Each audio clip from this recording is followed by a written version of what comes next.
ทำเป็นทีมสถานีธรรมะออนไลน์ขอเชิญติดตามชมรายการธรรมสากัจฉาสนทนาธรรมตามการคุยทุกเรื่องทุกประเด็นเติมธรรมะให้หัวใจเติมอาหารใจเติมพลังใจให้ตนเองเป็นประจำทุกวันเวลา 20 นาฬิกาเป็นต้นไปโปรดกดปุ่มติดตามและกด Subscribe เมื่อทำเป็นทีมมาเราจะได้พบกันเพื่อรับฟังสารธรรมข้อคิดดีๆมากมายรับบุญง่ายๆด้วยการกดแชร์เผยแพร่เป็นธรรมทานสัพพะทานังธรรมทานังชินาติการให้ธรรมะย่อมชนะการให้ทั้งปวง1แชร์1บุญมีค่าเท่ากับเผยแผ่ธรรมะให้กว้างไกลแชร์ไปมากยิ่งได้บุญมากเป็นการเปิดโอกาสให้คนได้รับฟังธรรมพบปัญญามีความสุขพ้นจากทุกข์ด้วยการฟังธรรมะมาทวงคำมันหมู่บ้านศีลห้าถือเป็นพันธะมองโลกด้านดีมีผลเห็นคนอื่นดีมีค่าปลูกใจให้เกิดศรัทธาตั้งหน้าทำดีมีคุณมองโลกด้านร้ายกลายกลับใจลับแต่เรื่องเครื่องคุณเหนื่อยหน่ายเลิกล้างทางบุญชีพอุ่นแท้แน่เอ่ยขอกล่าวคำว่าธรรมสวัสดีกับบรรดาท่านผู้ฟังแล้วก็ท่านผู้ชมทุกท่านที่กำลังติดตามช่องธรรมะเป็นทีมทีวีออนไลน์กลุ่มพระสงฆ์อุบาสกอุบาสิการ่วมกันเผยแผ่ธรรมะออนไลน์ไลฟ์สดทาง Facebook ทาง YouTube แล้วก็สถานีวิทยุเครือข่ายคลื่นสีขาวชาวประชา FM 104.50 เมกะเฮิรตซ์วัดฝายหินจังหวัดเชียงใหม่ FM 88.25 เมกะเฮิรตซ์วัดศรีปันเงินอำเภอสันปะตองจังหวัดเชียงใหม่ทาง Facebook ท่านอาจารย์พระครูพิวัฒนวิกรมวัดปากทางเจริญดอยหล่อจังหวัดเชียงใหม่ Facebook วัดพุทธภาวนาเวสเตอร์โรดจากประเทศสวีเดนพร้อมทั้ง Facebook พระครูโสพลปริยัติ YouTube IDTO ทำเป็นทีมสากลYouTube วัดจอมคำหลวงเขมรัตนนครเชียงตุง Facebook ท่านอาจารย์YouTube ท่านอาจารย์พระมหาวรเชษฐ์มหาวิริโยพร้อมทั้งภาคีเครือข่ายทุกช่องทางซึ่งในค่ำคืนนี้ก็เป็นคืนวันอาทิตย์ที่22เดือนธันวาคมพุทธศักราช2567ซึ่งก้าวกระผมมัตตมภาพพระครูโสพลปริยัติก็ได้นำรายการเห็นธรรมเห็นเราเห็นธรรมมาพบกับบรรดาท่านผู้ฟังท่านผู้ชมเป็นประจำทุกคืนวันอาทิตย์ก็เวลาตั้งแต่ 20:00 นเป็นต้นไปจนถึงเวลา 3:00 น1ชั่วโมงเต็มๆฉะนั้นก็บรรดาท่านผู้ฟังท่านผู้ชมก็สามารถที่จะให้กำลังใจโดยการกดติดตามกดไลค์กดแชร์เพื่อเป็นธรรมทานหรือว่าจะส่งข้อความมาทางอินบ็อกซ์เพื่อที่จะสนทนากับผู้ร่วมรายการของเราก็มีความยินดีอนุโมทนาเป็นอย่างยิ่งซึ่งในค่ำคืนวันนี้ก็เช่นเดียวกันออกอากาศที่อาคารพระธรรมสิทธาจารย์อาคาร5ชั้นวัดพระสิงห์วรมหาวิหารซึ่งวันนี้ก็ที่บริเวณวัดพระสิงห์วรมหาวิหารก็บรรยากาศนี่ก็ถือว่ากำลังดีอากาศเย็นสบายค่อนข้างที่จะหนาวหน่อย ซึ่งโดยเฉพาะในวันนี้ก็เป็นวันอาทิตย์นั่นก็จะเป็นถนนคนเดินซึ่งถนนคนเดินนี่เราถือว่าเป็นสถานที่กิจกรรมที่ทำให้การท่องเที่ยวของเมืองเชียงใหม่ของเรา เป็นที่ติดอกติดใจของพี่น้องทั้งชาวไทยและต่างประเทศนะซึ่งโดยเฉพาะที่วัดพระสิงห์ของเราก็จะเต็มไปด้วยรถลานะที่บรรดานักท่องเที่ยวต่างๆทั้งชาวไทยต่างประเทศนะก็จะเอารถเข้ามาจอดนะซึ่งวันนี้ก็ตอนเย็นนี้ผู้ดำเนินรายการเองก็พระครูโสพลก็ได้พัฒนาพื้นที่นะที่บริเวณภายในวัดเพื่อที่เตรียมที่จะปลูกผักสวนครัวทั้งคะน้าทั้งกวางตุ้งทั้งกับเพราโหระพาทั้งถั่วอะไรจีปะทะเยอะแยะมากมายนะเพราะว่าจะใช้พื้นที่นะให้เป็นประโยชน์ตามยุคตามสมัยก็แล้วกันนะฉะนั้นในค่ำคืนนี้ก็เช่นเดียวกันเราหลังจากที่เราได้เสร็จจากงาน40 ปีแห่งการสถาปนามหาวิทยาลัยมหาจุฬาลงกรณราชวิทยาลัยเขตเชียงใหม่นะซึ่งได้จัดงานวันที่19 20 21นะที่เมื่อวานที่ผ่านมานะซึ่งก็ถือว่าก็เป็นนิมิตหมายหรือว่าวิธีคิดวิธีการบริหารจัดการในยุคสมัยใหม่นะที่ลงตัวนะซึ่งฉะนั้นวันนี้เราก็เลยนิมนต์แล้วก็เจริญพรคณะครูบาอาจารย์ที่ได้ไปร่วมทำกิจกรรมการสถาปนา40 ปีนะซึ่งโดยเฉพาะที่ผ่านมาเนี่ยนะถือว่าเป็นอย่างไรเราก็ถือว่ามาสรุปงานคุยให้กับบรรดาท่านผู้ฟังท่านผู้ชมโดยเฉพาะวันนี้เราบอกว่าเรื่องการศึกษายุคใหม่จะอย่างไรดีนะซึ่งเราก็ถือว่าอยู่ฝ่ายการศึกษานะฉะนั้นก็จะไปพบกับผู้ร่วมรายการของเราท่านแรกก่อนนะไปที่ท่านอาจารย์ดร.เกียรติศักดิ์ชัยนะผู้อำนวยการโรงเรียนบ้านท่าเหนือวิทยาอำเภอแม่อ่อนจังหวัดเชียงใหม่ขอเจริญพรท่านอาจารย์ดร.กับโมทนาสาธุการนะครับนมัสการพระคุณเจ้าพระครูโสพลปริยัติครับสาธุวันนี้รู้สึกว่าอากาศเป็นจะได้พ่องที่บรรดาลูกหลานเฮาที่โรงเรียนไม่อ่อนบรรยากาศทุกครั้งซะหน่อยเย็นๆนะครับช่วงนี้ครับอากาศแล้วก็มีหมอกนะครับในช่วงเช้าอากาศก็สบายๆช่วงนี้นักท่องเที่ยวเยอะครับเยอะก็บริบทหนึ่งเหมือนกับถนนคนเดินนะครับตีคนหนาทีนี้ก็ถือว่าเริ่มมีคนเช็คบ้านเช็คเมืองแอวกันละโดยเฉพาะไปต่างเส้นแม่กำปองก็ดีนะครับเขางานอย่างต่างๆก็เริ่มเตรียมงานกันธรรมชาตินะครับก็เริ่มมีสีสันนะครับดึงดูดนักท่องเที่ยวมาเที่ยวบ้านเรานะครับครับฉะนั้นก่อนจะต้องเด็กละอ่อนที่อันโรงเรียนทาเหนือเฮาบ่ถึงกับอันดังไฟหิงกะก่อไฟหิงของก่อยังครับท่านยังบ่ถึงขนาดนั้นเนาะยังบ่ถึงขั้นนั้นนะครับเนาะก็ยังซึ่งในช่วงนี้ก็น่ะข้าวหลามน่าจะขายดีเนาะข้าวหลามการเผาข้าวหลามก็ถึงวิถีชีวิตวิถีชุมชนของพี่น้องตั้งหลายพุ่นน่ะตั้งทาเหนือบ่ฮู้ว่าอันมีการเปลี่ยนแปลงนักก่อวิถีชีวิตก็ยังคงมีแนวการอนุรักษ์ส่งเสริมอยู่พ่องนะครับพูดถึงว่าการเปลี่ยนแปลงก็มีพ่องนะครับเนาะเพราะว่าอย่างต่างบ้านเฮาเนี่ยก็ถือว่าเป็นไกลๆละนะครับแต่พูดถึงว่าต่างเปิ้นอนุรักษ์แต่เขาก็ยังมีพื้นที่นะครับที่ยังอนุรักษ์ในเรื่องของภูมิปัญญานะครับโดยเฉพาะภูมิปัญญาท้องถิ่นนะครับเนาะที่เรียกว่าปากกยเนี่ยก็ยังมีจุดที่เฮายังส่งเสริมนะครับแล้วก็มีการอนุรักษ์สืบสานต่อยอดในเรื่องของภูมิปัญญาเหล่านี้ยังคงมีอยู่นะครับในชุมชนพื้นที่โดยรอบก็ยังคงเป็นแหล่งท่องเที่ยวนะครับของอำเภอนะครับเนาะก็ยังถือว่าเจริญพรใจซึ่งโดยเฉพาะท่านอาจารย์ดร.นักเรียนของเฮานี่ที่ตั้งหลายดอยตั้งทาเหนือพุ่นนี่ก็เพิ่น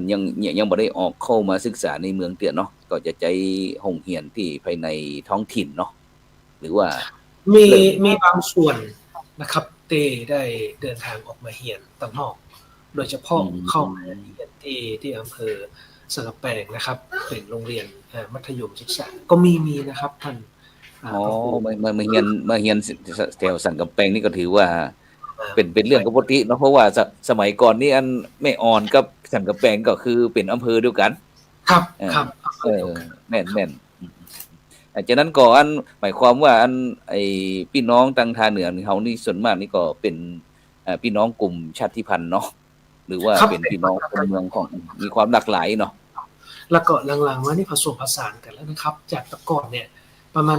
80%ถึง90เนี่ยปัจจุบันนี้ก็เหลือประมาณ60กว่าเปอร์เซ็นต์ก็ถือว่ากลายเป็นคนเมืองเฮานักขึ้นนะครับในเป็นผสมแล้วนะครับเนาะในช่วงปัจจุบันนี้ก็ได้ให้ทางคุณครูนะครับได้สืบนะครับเนาะ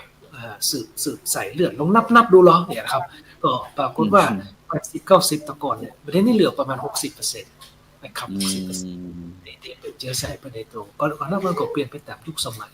นะครับเนาะเปลี่ยนไปตามยุคสมัยอย่างต่างๆนะครับก็ยังคงแล้วก็ปีนี้จำนวนนักเรียนเฮา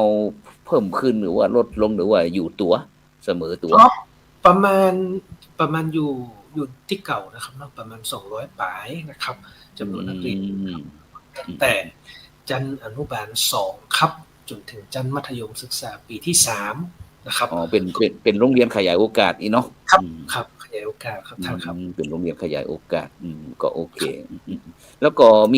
มีนักท่องเที่ยวข้ามไปที่แอวตั้งหลายพุ่นตั้งทาเหนือพุ่นที่หลวงพ่อทวดหลายก็เดี๋ยวนี้นักท่องเที่ยวมีพ่องครับผมมีพ่องเนาะเพราะว่ามันก็เป็นดอยน้อยๆผมจะหันส่วนใหญ่นะครับพระอาจารย์จะเป็นเรื่องของนักท่องเที่ยวที่เพิ่นปั่นจักรยานนะครับเวลาพวกนี้มันเป็นวันปิดเนาะครับมีนักท่องเที่ยวที่เป็นปั่นจักรยานมีไม่ว่าจะเป็นวันจันทร์ถึงศุกร์ก็พอมีอยู่นะครับที่เปิ้นมาเหมือนเอาหันที่เปิ้นขึ้นดอยสุเทพนะครับก็ตีนไม่อ่อนก็มีอยู่นะครับยังเห็นบรรยากาศที่นักท่องเที่ยวต่างมาปีนนะครับเนาะหรือรถถีบอย่างเงี้ยครับยังเห็นบรรยากาศนี้เลยแม้แต่จุดชมวิวครับจะมีเรื่องเกี่ยวกับนกยูงนะครับยังเป็นบางเทื่อวันดีคือนกยูงนี้ถ้าเปิ้นไปแอวนี่เปิ้นจะไปดูจังใดนกยูงจะมีจุดชมวิวเลยครับจุดชมวิวนี่จุดสูงสุดเลยนะครับที่บริเวณทางขึ้นนะครับเนาะทางเปาสังขารขึ้นไปทางหงเหียนนะครับจะมีจุดสูงสุดนะครับจุดสูงสุดซึ่งจุดเนี้ยจะมีพระธาตุอยู่นะครับซึ่งถือว่าหลายๆคนหรือนักท่องเที่ยวเนี่ยบางทีก็จะขึ้นมานะครับปั่นรถถีบขึ้นมาก็จะเห็นนกยูงรำแพนครับเป็นนกยูงธรรมชาติเลยนะครับก็ฉะนั้นก็หมายความว่าเฮานกยูงนี่ก็จะมีทั่วๆไปโดยบ่ต้องให้อาหารอย่างน้อยเนาะก็สามารถที่หรือว่าจะต้องมีการให้อาหารเห็นเป็นธรรมชาติเลยครับท่าน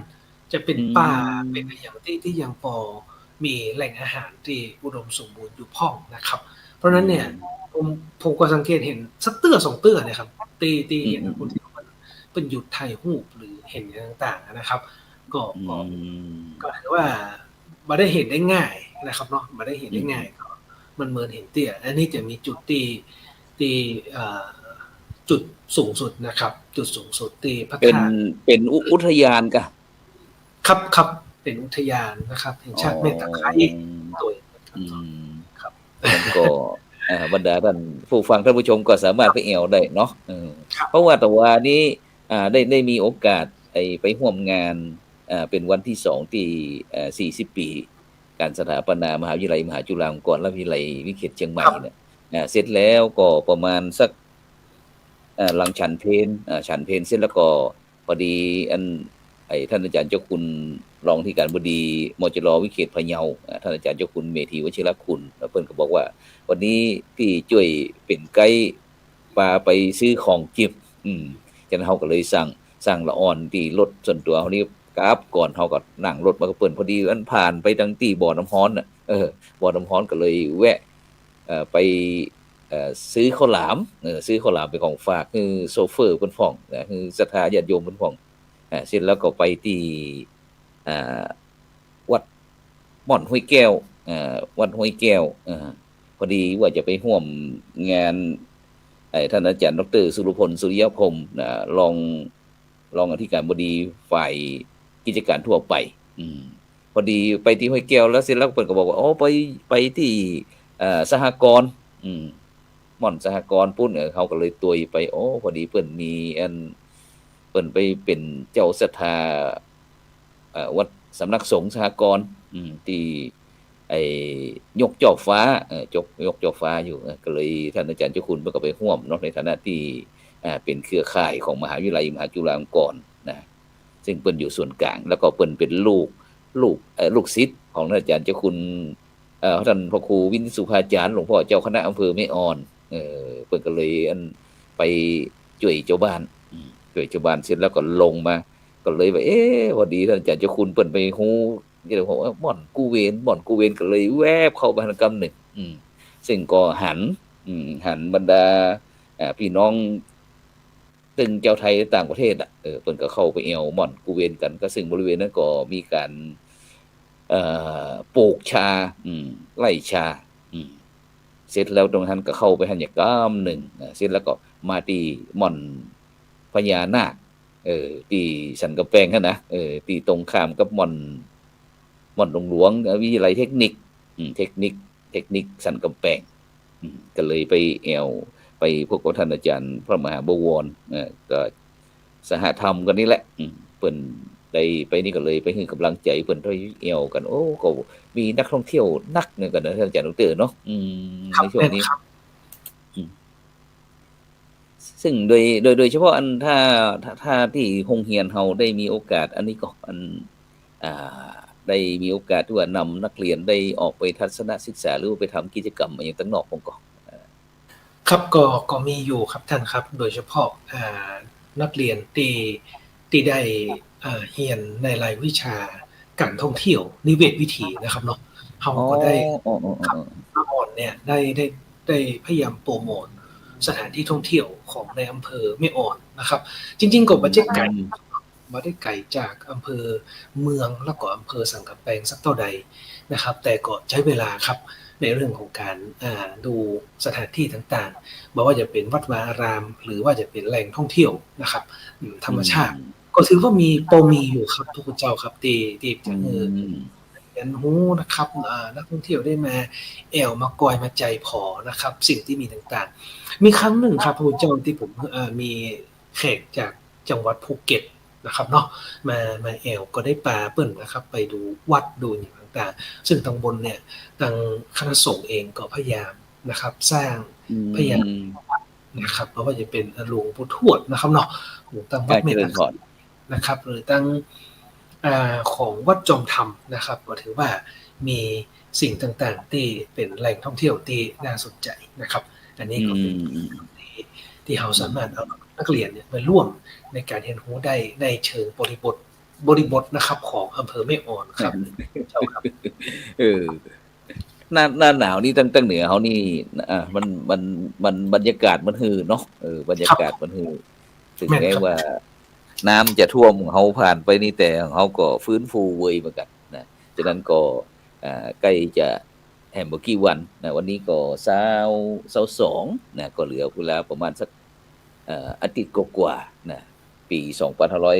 2567ก็จะผ่านไปแล้วปี2568ก็กำลังจะเข้ามาดังนั้นหมู่เฮาก็แก่ไปแฮมปีนึงเนาะครับบ่อยครับท่านครับเดียวนะครับเนาะครับผมซึ่งแต่ว่าเนี่ยโดยเฉพาะเฮาได้ไปร่วมทำกิจกรรมกันโอ้ปีนี้ที่ว่านั่นวันก่อนเนาะเพราะว่ามันจะมีงานวันสถาปนา40 ปีนะมหาวิทยาลัยมหาจุฬาลงกรณ์และวิทยาลัยเขตเชียงใหม่เพิ่นจัดตั้งแต่วันที่19 20 21เนาะที่ตำบลป่าเมี่ยงอำเภอดอยสะเก็ดจังหวัดเชียงใหม่ของเฮาซึ่งวันแรกนั้นเพิ่นก็ได้มีพิธีที่บปฮ.เปิดงานเทศกาลฟื้นคืนจิตวิญญาณเมืองเชียงใหม่นะประเพณีเตดมหาจาร์นานาชาตินะซึ่งวันแรกนั้นก็เสียดายเหมือนกันปีนี้บ่ได้เอาช่องธรรมะเป็นทีมของเฮานั้นไปทำการไลฟ์สดให้บรรดาท่านผู้ฟังท่านผู้ชมนะเพราะว่าติดภารกิจที่เดินทางไปเป็นคณะกรรมการตรวจเยี่ยมโครงการวัดประชารัฐสร้างสุขนะวันที่18นะก็ป้อนที่อำเภอลานกระบือจังหวัดกำแพงเพชรวันที่19ก็ที่หวนลอ วัดโพธิญาณอำเภอเมืองจังหวัดพิษณุโลกเนี่ยวันที่20ก็ไปที่วัดต้นเพิงเมืองง่าเมืองลำปูนนะ3 วันด้วยกัน แล้วก็เลยลวดขึ้นมาที่ มาร่วมงานที่นั่นน่ะเป็นจะได้พ้องท่านอาจารย์ดรอันได้มีโอกาสไปร่วมงาน40 ปีนะในด้านวันที่2นะเพิ่นว่าฮ้องว่าเป็นวัน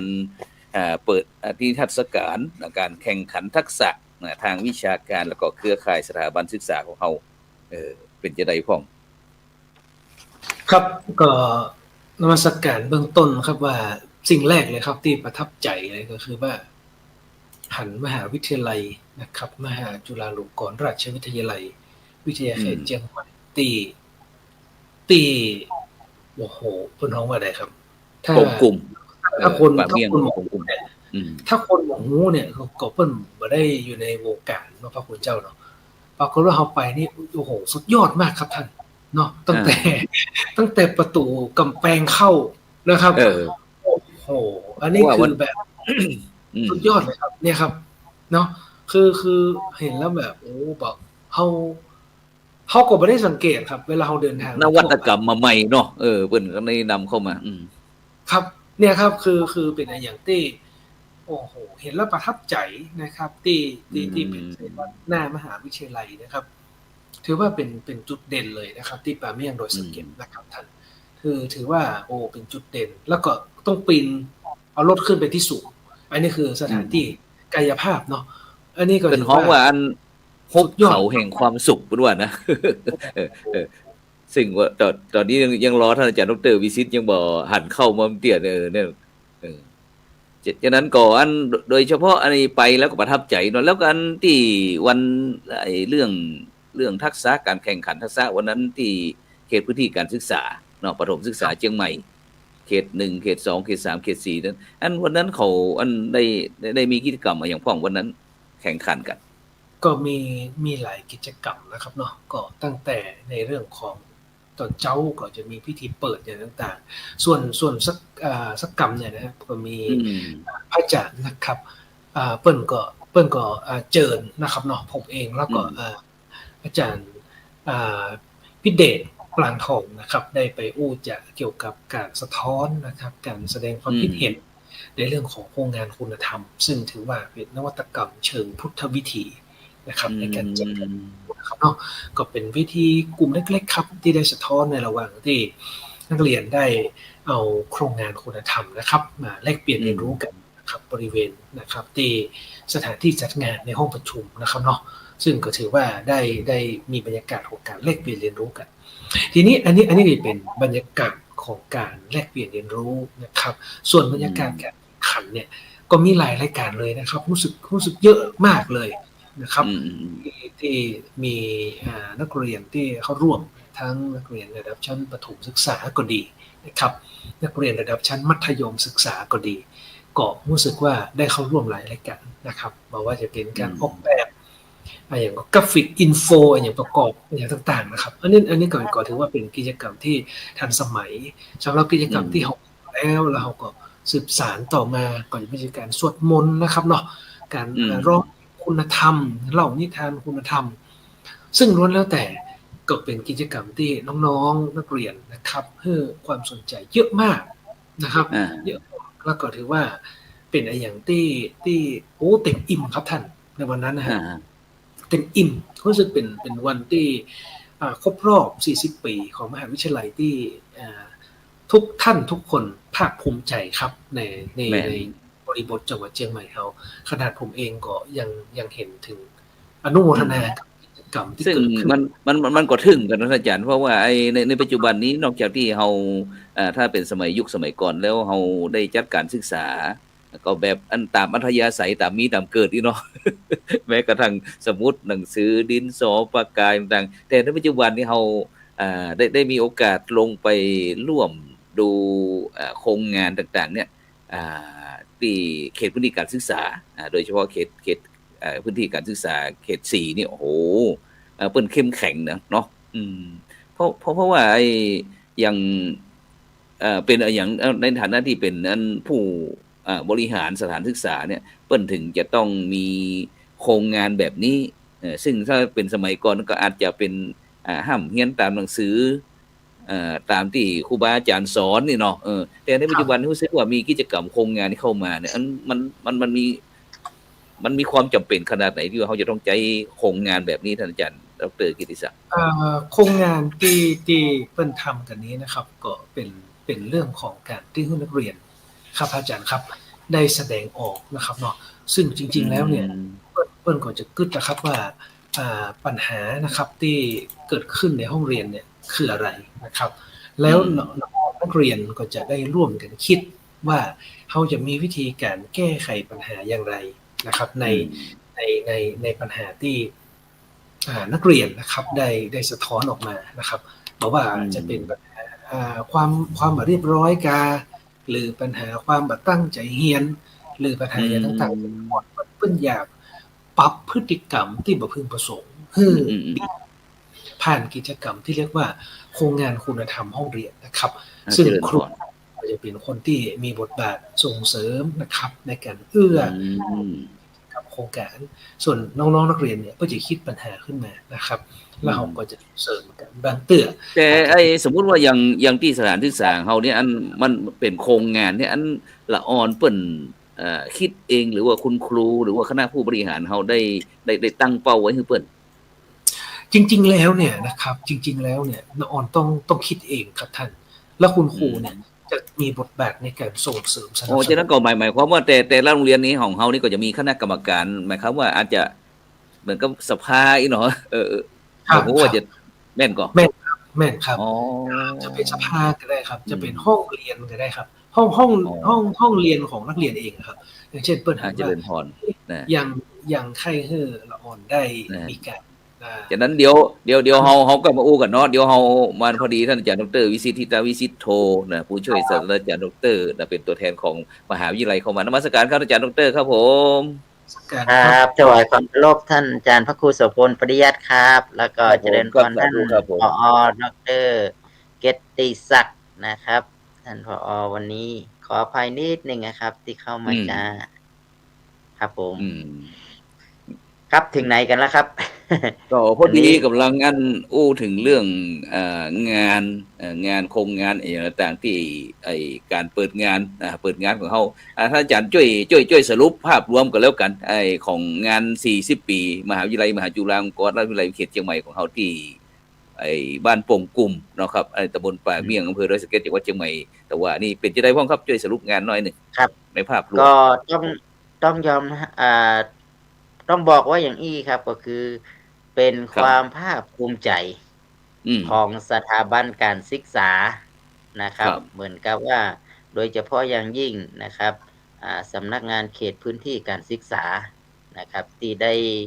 บ่งบอกถึงการพัฒนาด้านคุณธรรมจริยธรรมเนาะแล้วก็อีกอันนึงก็เป็นการเปิดบ้านมจร.ก็ครบ40ปีเฮาก็เปิดบ้านเพื่อตีคล้องร้องเปล่าให้กับหน่วยงานสถาบันการศึกษาต่างๆได้เข้ามานะครับทีนี้แล้วก็มหาวิทยาลัยของเฮาไปมีส่วนเกี่ยวข้องจะได้ครับถึงได้มีโอกาสได้นำเขตพื้นที่เล็กละออนจากเขตพื้นที่การศึกษาเนี่ยมาทำกิจกรรมที่ร่วมงาน40ปีของมจร.เฮาครับผมครับจริงๆต้องย้อนไปตั้งแต่ต้นปีนะอาจารย์พระครูครับต้องย้อนไปต้นปีนิดนึงก็คือด้วยความเมตตาของคณะสงฆ์จังหวัดเชียงใหม่นะครับซึ่งมีพระเดชพระคุณหลวงพ่อเจ้าคุณสุวรรณนะครับสุวรรณเมธีล็อกเตอร์รองเจ้าคณะจังหวัดประธานฝ่ายการศึกษาสงเคราะห์ครับของคณะสงฆ์จังหวัดเชียงใหม่แล้วก็ท่านรองอธิการบดีนะครับที่เขตเชียงใหม่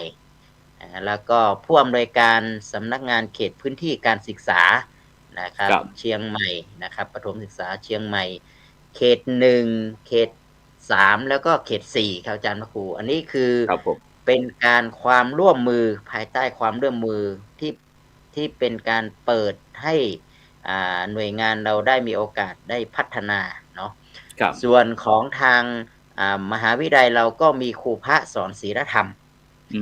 ร่วม ม กั เอา บ มี ทาง ครู ค เอา ณะ ครู ส ภาง ษาศิลธรรมไปเชื่อมครับผม อืม ไป ๆ เชื่อม ส่วนทาง ครับ สำนักงานเขตพื้นที่การศึกษาเปิ้ลก็จะมี ครูนะครับ คุณครูที่ดูแลเรื่องของโครงงานคุณธรรม เนอ๋อ าะ เป็น แล้ว ครู ก็ พโรี่ง เเรลี้ียงยนวิที่ส ถี อนพุทธ พุทธ ศาสนาในโรงเรียนนี่เนาะ อื เรื่อง ม ครับผจัด ม ทำเรื่อง พัฒนาให้เป็นโรงเรียนวิถีพุทธนะครับ โดย ค มี รับ ผู้อำนวยการเป็นผู้สนับสนุน แล้วก็ส่วนงานของ ทั้ง 3 ส่วนเนี่ยครับอาจารย์ครูครับ ได้มี ค ครับ วาม ผม ร่วมมือกันว่าเราจะพัฒนา คุณธรรม จริยธรรมของสถาบัน ครกัารบ ศึกษา โดยเฉพาะอย่างยิ่งเราเริ่มที่ประถมศึกษาก่อนนะคอ๋อ รับ ถือวเร่ิ่า มปเรปะ็น ถมศึกษาหนก่่วยอน งาน ครับผม เริ่มที่ประถมศึกษา ทีนี้พอเราทำความร่วมมือแล้ว เราก็มีการพัฒนาศักยภาพของพระสงฆ์ ครั แล บ ้วก็ศักยภาพของครู คุณครูที่ดู ครับ แล ในสถานศึกษา เอา ครับ ทั้ง 2 กลุ่มมาช่วยกัน แล้ว อืก็ม มาพัฒนา ครับ เรื่องการ ความรู้ความเข้าใจ เรื่องโครงงานคุณธรรม ครับ นะครับ พอมีความรู้ความเข้าใจเรื่องคุณธรรม ก็ช่วยกันออกแบบ อืม ออกแบบลองความดีเจน กลับไปเป็นที่ปรึกษาของเด็ก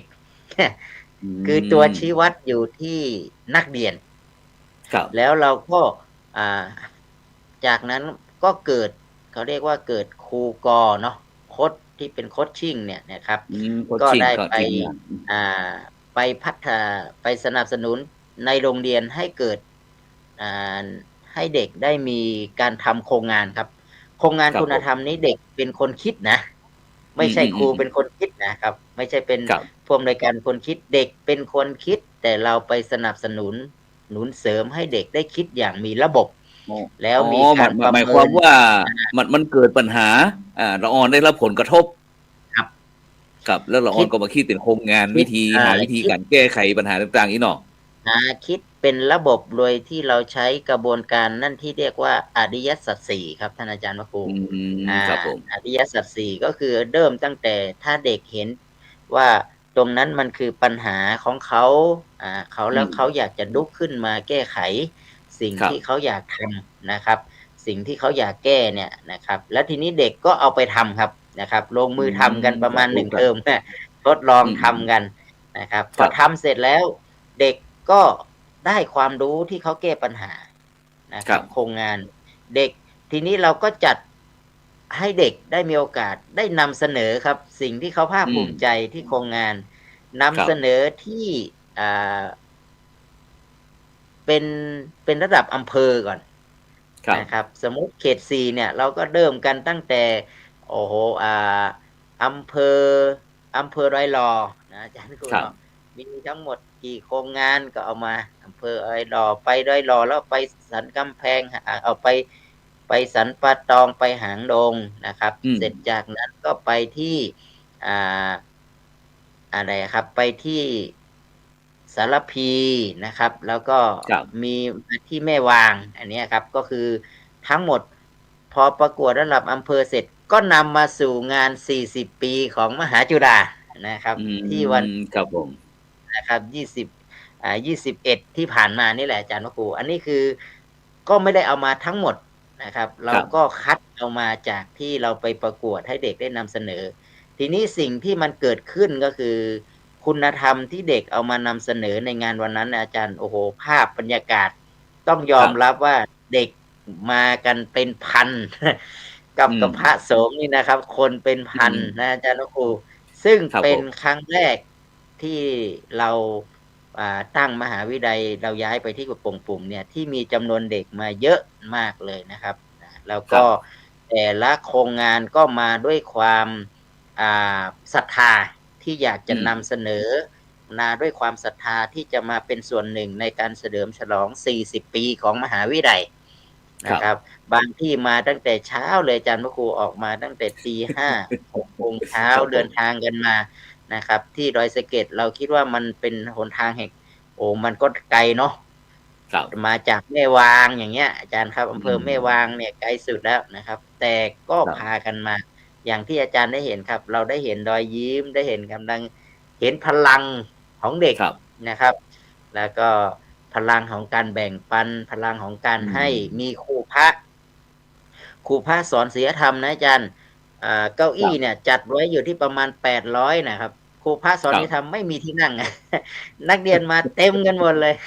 ครับผม เนี่ยวันนั้นนี่นะครับ เด็กเราก็รู้สึกว่าเป็นประวัติศาสตร์เนาะมาร่วมกันทำประวัติศาสตร์ในการสร้างนะครับ แล้วก็เป็นส่วนหนึ่งในการทำงาน แล้วผม เฉ ก็ ลิมฉลอง ได้ยินละออนถามว่าปีหน้าจะจัดอีกไหมอย่างเงี้ยอาจารย์ครับ ผมก็เลย คิดว่าเราคงจะต้องขยายผลนะเนาะท่านครับ อาจารย์ท่านผอ.นะครับดร.เกียรติศักดิ์เพราะว่ามีเสียงตอบรับเยอะมาก อืม เราทำความร่วมมือแค่3 เขตนะอาจารย์พระครูแต่ก็ยังมีเข ครั ต บผม 2ที่นำโครงงานมานะ อืม เขาก็ยังคือบอกว่าทำไมเขต2เราก็บอกว่าเราอยากจะทดลองดูก่อนว่าถ้าเราสามารถทำแล้วก็มีการตอบรับจาก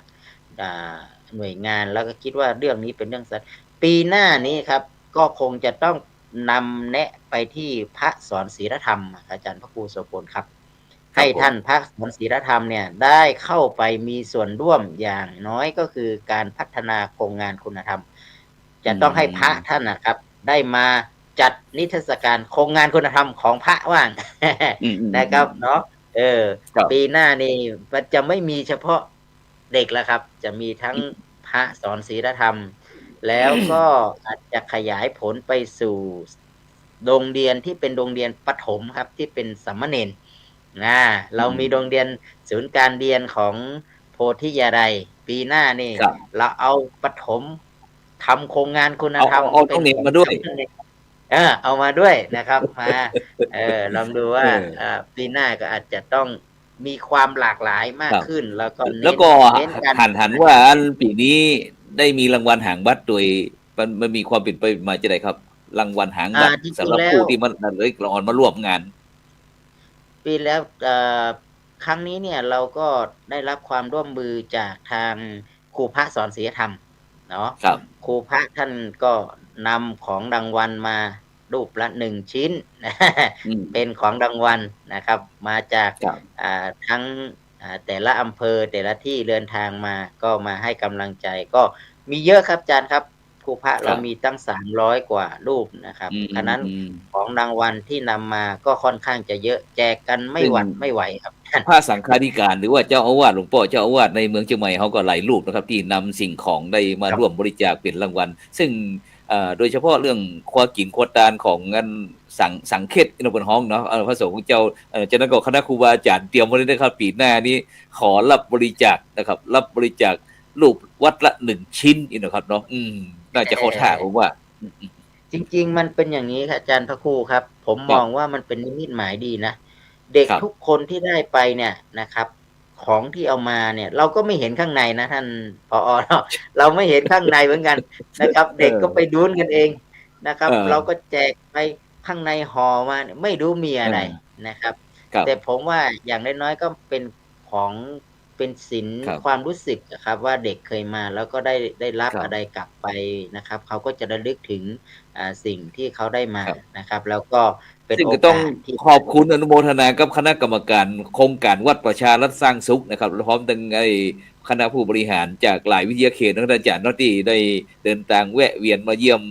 ฮุบเขาแห่งความสุขของเขาที่ป่าเมียงนี่นะครับอย่างท่านอาจารย์เจ้าคุณศรีปริยัติธาดานี่ก็ผู้อำนวยการวิทยาลัยสงฆ์บุรีรัมย์กะฮะแล้วก็ท่านอาจารย์พระเจ้าคุณปริยัติวราพรปริยัติวรานุกุลนะครับที่วัดภูเขาทองเลขาเจ้าคณะภาค2นี่ครับนี่ก็เป็นคณะกรรมการแล้วก็หลายรูปนะครับที่ได้นำสิ่งของแม้กระทั่งปัจจัยนะครับมามอบให้ละอ่อนของเขานะครับผมว่าเป็นบรรยากาศที่ลูกๆก็คงจะต้องมีการต่อยอดนะท่านอาจารย์ดร.กิติศักดิ์หันมีความเป็นจะได้พ่องสมควรที่จะต่อยอดโครงการนี้เห็นก่อน ครับเห็นด้วยนะครับเห็นด้วยเพราะว่าเป็นกิจกรรมที่ดีครับเหมือนที่กับผมได้นมัสการไปในช่วงต้นนะครับก็ต้องชื่นชมครับว่าเป็นบรรยากาศแห่งไมตรีจิตเ แต่เลยครับความร่วมมือนะครับ อืม ผมได้รับความเมตตาจากว่าพระอาจารย์พระครูโสพลเนี่ยให้มาร่วมเป็นทีมหนุนเสริมนะครับเนาะพระอาจารย์ผู้ช่วยศาสตราจารย์ดร.พระวิสิทธิ์นะครับก็ได้เมตตาเอาไปร่วมเสวนาครับเสวนา งานคุณธรรมกับอาจารย์พิเดชก็ถือว่าเป็นบรรยากาศที่เฮาชูความเป็น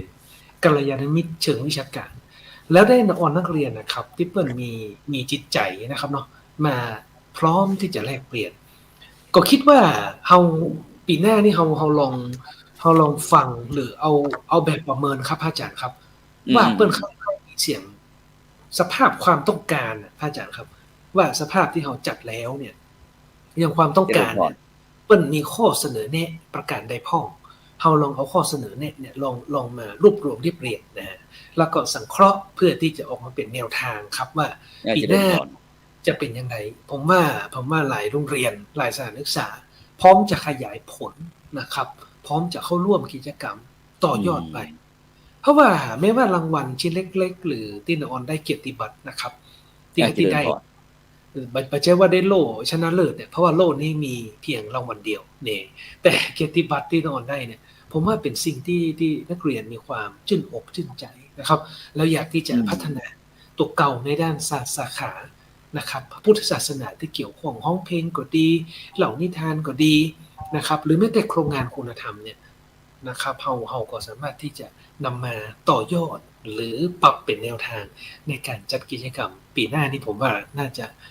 จะมีความร่วมมือจากหลายๆภาคส่วนยิ่งขึ้นครับท่านสนุกกันครับฉะนั้นก็หมายความว่าอัน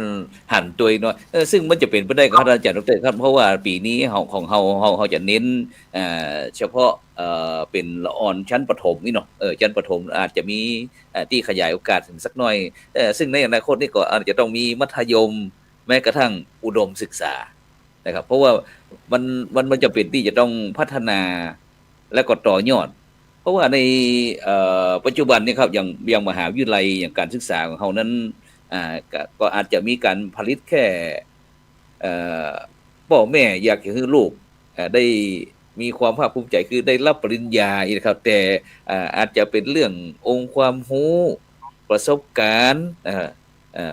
มันหรือว่าสติปัญญาต่างๆมันอาจจะเนาะมันยังจะบ่ได้เข้มนี่นะครับเพราะเพียงว่าขอให้ได้ใบประกาศนียบัตรฉะนั้นในปัจจุบันนี้ครับอย่างที่ลูกหลานของเราบุคลากรประเทศไทยเขาเนี่ยหลังจากที่เขาจบตึงปริญญาตรีปริญญาโทปริญญาเอกแล้วแต่จบจริงแต่รู้สึกว่าบ่ใครทำงานเนี่ยฉะนั้นจำเป็นอย่างที่ตะกี้ที่ว่าท่านอาจารย์ดร.กิติศักดิ์ได้อู้ถึงเรื่องโครงงานนี่เนาะทำให้ละเด็กละอ่อนรู้จักคิดวางแผนแล้วก็พัฒนาเครื่องไม้เครื่องมืออย่างที่โดยเฉพาะเปิดห้องบอกว่าจะได้เหรออาจจะไปเข้ากับรัฐบาลก็ได้ต้องบอกว่าห้องว่าซอฟต์พาวเวอร์เนาะมันก็น่าจะนี่แหละท่านอาจารย์ดร.กิติศักดิ์เนาะครับมีความอยากจะได้พ้องเป็นสิ่งที่ดีฮะเพราะว่าโครงงานคุณธรรมเนี่ยเป็นสิ่งที่เด็กคิดเองโดยใจหลักธรรมนะครับที่เกี่ยวข้องตรงนี้ครับผมก็มองเห็นนะครับว่ามันคือพลังที่เป็นจรณะพลังเป็นซอฟต์พาวเวอร์เนี่ยนะครับเป็นพลังที่อ่อนนุ่มละมุนไม่ใช่ความแข็งนะครับเนาะไม่ใช่ความดุดันแต่คือความละมุนที่เกิดขึ้นจากการที่ละเอียดละอ่อนเนี่ยคิดขึ้นมาเพราะฉะนั้นเราจะสังเกตว่าหลังๆมาเนี่ยซอฟต์พาวเวอร์จะเป็นอย่างที่ฮิตกันเป็นกระแสกันเพราะฉะนั้นการที่เรานำโครงงานคุณธรรมมาสู่ชั้นเรียนนะครับว่าปัญหาที่เรามีคือเราต้องการแก้อย่างเราใช้หลักธรรมแล้วมีคุณครูเข้ามาหนุนเสริมครับมีอาจจะขยายผลนะครับบางโฮงครับอาจารย์ครับได้เห็นถึงเปิ้นเอาชุมชนมามีส่วนร่วมอย่างเช่นบางโครงงานเนี่ยเห็นเจ้าบ้านเนี่ยเปิ้นเหงานะครับก็จะให้กิจกรรมลูกประคบครับไปเรียนรู้ลูกประคบแล้วก็อันอย่างก็สวดมนต์ให้กับเจ้าบ้านนะครับแล้วก็น้องนักเรียนทำได้ดีมากนะครับผมก็พยายามถามว่าแล้วสัญญาณอินเทอร์เน็ตที่เจ้าบ้านพอดีโรงเรียนหนูไม่ได้อยู่บนดอยเป็นโรงเรียนในพื้นราบเพราะฉะนั้นถ้าปลายทางเนี่ยไม่ได้ยินเสียงสวดมนต์เราก็ให้เอาโทรศัพท์ของเพื่อนไปเปิด นะครับไปเปิดไลฟ์สดนี่ครับอันนี้คือสิ่งที่เด็กๆนำกิจกรรมสวดมนต์จิต ฉะนั้นก็หมายความว่าเขาเอามีการบูรณาการเอาเทคโนโลยีสมัยใหม่เข้ามาใช้เพราะว่าในปัจจุบันนี้เขาอาจจะมีโรบอคอปอย่างต่างๆหรือว่าไอ้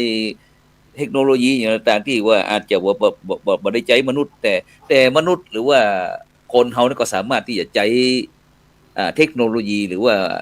โรบอคอปต่างๆนี่คือเป็นประโยชน์เนาะไม่ใช่ว่าเขาตกเป็นทาสนี่เนาะแต่เราสามารถว่าควบคุมใช้คือมันเป็นประโยชน์นักยิ่งขึ้นนี่เนาะครับแม่นครับพระพุทธเจ้าครับ สาธุครับ ที่ละ ท่านอาจารย์ดรวิชิตครับผมเพราะว่าเขาจะเหลือเวลาประมาณสัก9 นาทีท่านอาจารย์มีความคิดเห็นจะใดพ้องเกี่ยวกับเรื่องการพัฒนาต่อยอดโครงการแข่งขันนิทรรศการทักษะอย่างเหล่านี้ครับผมผมมองว่ามันเป็นเครื่องมือเนาะมันเป็นเครื่องมือที่ทำให้พระอาจารย์ได้มาเจอท่านผอ.ดร.เกียรติศักดิ์เนาะมันเครื่องมือเป็นธรรมะจัดสรรแล้วกันมันทำให้มหาวิทยาลัยกับสำนักงานเขตได้มีโอกาสได้เจอกันได้ทำความมันทำให้พระสอนศีลธรรมนะครับแล้วก็บทบาทของพระเนี่ยในโรงเรียนนะครับมีความชัดเจนขึ้นแล้วมันเป็นเครื่องมือประเมินความอย่างที่ผ่านมานะครับมันเป็นการไปมาหาสู่กันในเชิงวิชาการแล้วมันเป็นตัวเชื่อมนะครับถ้าระหว่างเนี่ยมันภายใต้โครงงานเนี่ยมันเกิดสิ่งที่มันมากกว่าโครงงานนวัตกรรมใหม่ๆอย่างที่วิธีคิดวิธีทำอีกคนนึงวิธีคิดใหม่ๆแล้วมันเกิดการแบ่งปันแม้กระทั่งพระสงฆ์เองครูเองก็เกิดพลังมีความสุขกับสิ่งที่ทำแล้วคุณครูก็นำไปเป็นส่วนหนึ่งของการพัฒนาศักยภาพได้เนาะแล้วก็พระก็เป็นส่วนหนึ่งในการที่จะต้องให้พัฒนาศักยภาพคือผมมองว่ามันเป็นเชิงบวกแล้วมันก็ทำให้เราเข้าใจถึงเด็กมากขึ้น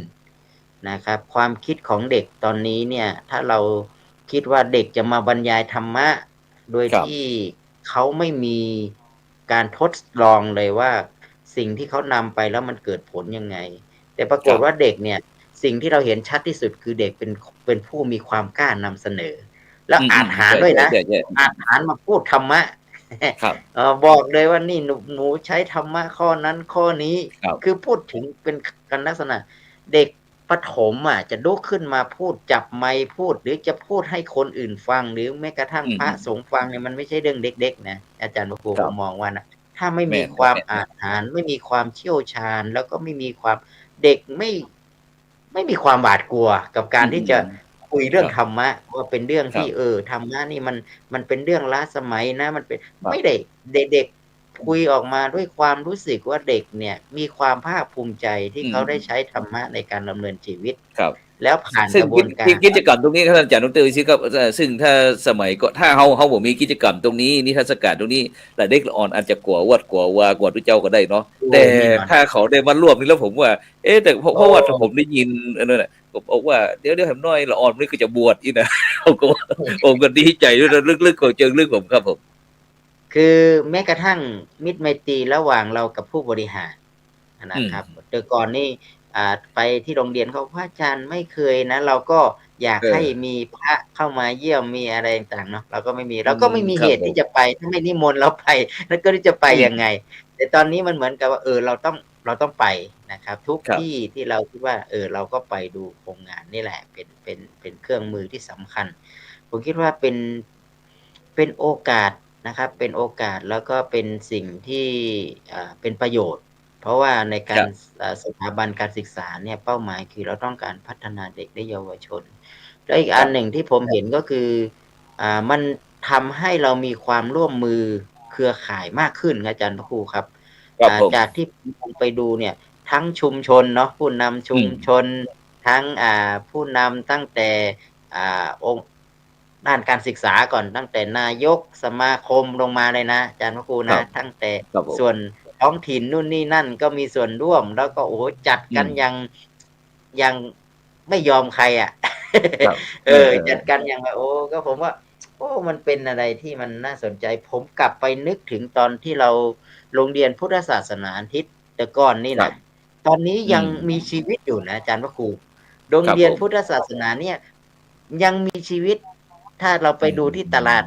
วิชา ครับ การแต่ละอำเภอเนี่ยนะมันคล้ายๆโรงเรียนพุทธศาสนาอาทิตย์ของเรานี่แหละ ครับ เด็กเข้ามาแสดงกิจกรรม ครับ นู่นนี่นั่น โอ้โฮ แบบ ผมมองว่ามันไม่ได้หายไปเลยนะ ครับ ทางโรงเรียนยังรักษาสิ่งที่ให้เด็กได้จัดกิจกรรมคุณธรรมร้องเพลงนู่นนี่นั่นอะไรต่างๆในวิ่งตรง ครับ ก็ยังมีอยู่ แต่เราถ้าเราไปหนุนเสริมนะครับนะเอาจากโรงเรียนเข้ามาสู่ในวัด อืม ผมว่า อาจารย์พระครูเราเห็นเล ครั ย บ ว่าโรงเรียนพุทธศาสนาที่ยังมีอยู่ครับ ผมเชื่อเลยว่า ถ้า ฉะนั้น เรา หมาย ย้าย หมายความว่าตอนนี้กิจกรรมเสร็จแล้วนี่ท่านอาจารย์ดรปิ้งขึ้นมาแล้วมันก็หมายความว่าเริ่มหันอย่างทุกสิ่งทุกอย่างที่กำลังจะมาต่อยอดของเขาเป็นจิ๊กซอว์เนาะที่จะขยายผลเนี่ยต่อไปนี้แม่นก็ครับผม ครับ ก็ผมก็ยังเห็นว่าเราอาจจะต้องฟื้นนะครับ เพราะว่าเราอยา ค ก รับ จะให้เด็กได้เข้าวัดเนาะ ตอนนี้ ครับ เด็ก ผม ก็อยู่ในสถาบันศึกษาที่ว่าเพียงแค่เราเชื่อมจากตรงนี้ครับอาจารย์พระครูครับ เราก็นำ ครับ เด็กเข้ามาสู่วัด แล้วก็ ครั ให้ บ พระเป็นผู้นำในการจัดกิจกรรมแบบนี้ ครับ นะครับ ค แล้ รั ว บ ก็สนับสนุนให้เกิดให้ อืม โรงเรียนเนี่ย ผมคิดว่าพลังของพระหรือ ครับ บทบาทของพระก็จะกลับมาอีกครั้งหนึ่งนะ ครั ครับ บ ไม่ แล้ ใช่ วก็ ว่า โดยเฉพาะเขาได้มีการต่อสัญญาในการที่จะพระสอนศีลธรรมในโรงเรียนปี2568แม่นก็ครับอาจารย์ครับ ครับ ปีนี้ต้องยอมรับว่า 1 เราต่อสัญญาพระ อืม แล้วก็มีสัญญาใจกันเรื่องโครงงานคุณธรรม แล้วพระสอนศีลธรรมต้องไป ตอนนี้ต้องไป เราจะมีทัศนศึกษาจัดสัมมนาระหว่างประเทศด้วยนะ ศึกษาดูงาน เหรอ ระหว่างต่างประเทศ โอ้ ด้วยนะอาจารย์พระครู สาธุสาธุ จัดแล้วต อ อน ย่าลื นี้ มพระ นี่ ครู เรา โสพลเด้อ ครับ เราจะเริ่มกันไปที่ลุ่มแม่น้ำโขงนี่แหละอาจารย์พระครู 4 แผ่นดินเนี่ยนะ รุ่ คน รับ แรกนี่อาจจะเอาสัก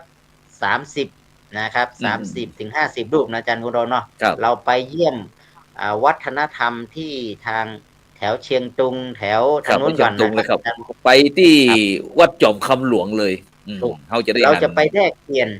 เรา ค อ รั ยา บ กให้ไอ้ตัวของครูพระสอนศีลธรรมเนี่ยนะครับ กับเด็กเยาวชนเนี่ย เราอาจจะต้องไปแลกเปลี่ยนสัมมนา เพื่อจุ ค ด รับ ประกายให้พระสงฆ์ ค เนี่ รั ย บ ได้พัฒนา ได้เจอกัน ได้เดิน อืม ทาง ระหว่างที่เราเดินทางร่วมกัน ระหว่างในการแลกเปลี่ยนเรียนรู้นะครับ เนื่องจากว่ามหาวิทยาลัยเรามีทำความร่วมมือไว้กับ 12 ปันนะทางเชียง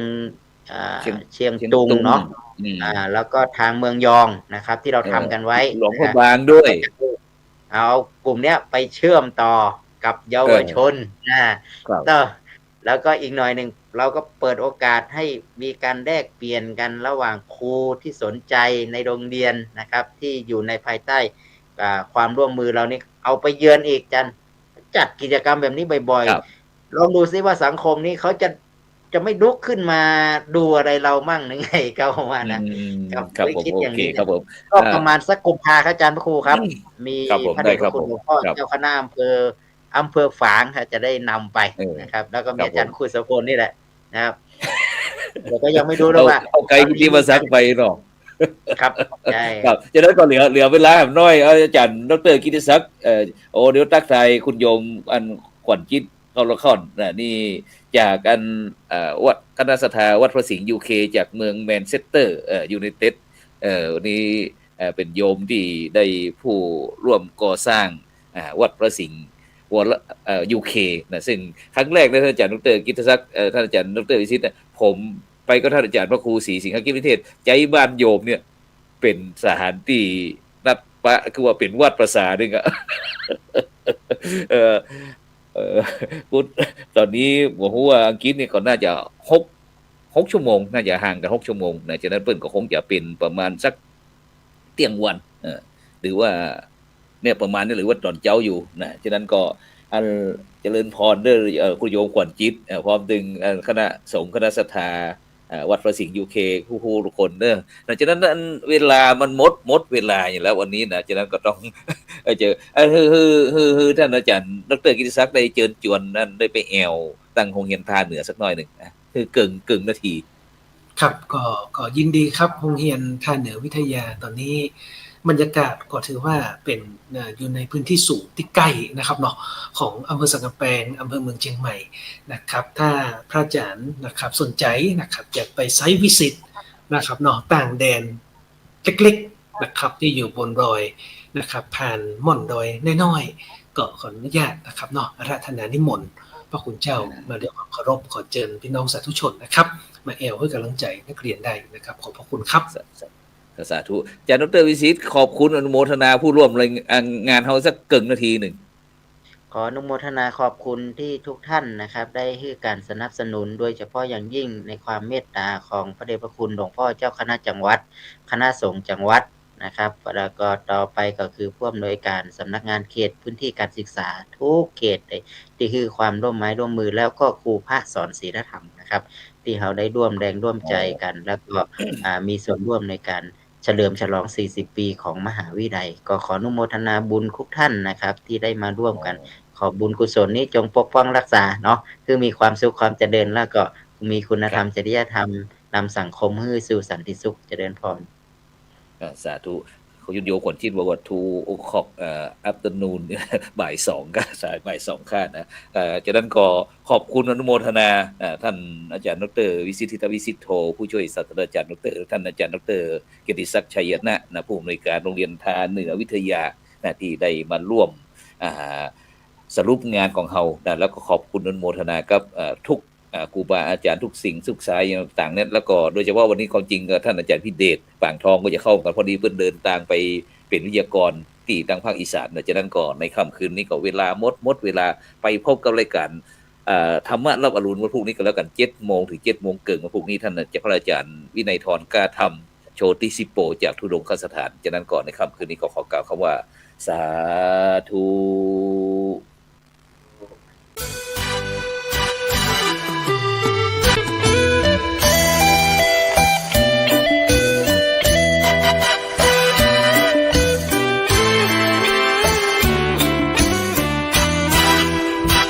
ไหว้พระทำบุญกุศลเพิ่มพูนหนุนนำจิตใจพุทธศาสตร์ชาติไทยเป็นหลักยึดใจหญิงชายนายนางมงคลมากมีกุศลมากมายสายธรรมส่องทางให้ดวงจิตสว่างด้วยพระธรรมคำสอนเชิญชวนพี่น้องไม้มุ่งสู่ทางรุ่งเรืองทั้งรอบนอกในเมืองทั่วแคว้นแดนดอนมาวัดพระสิงห์ทำบุญไหว้พระ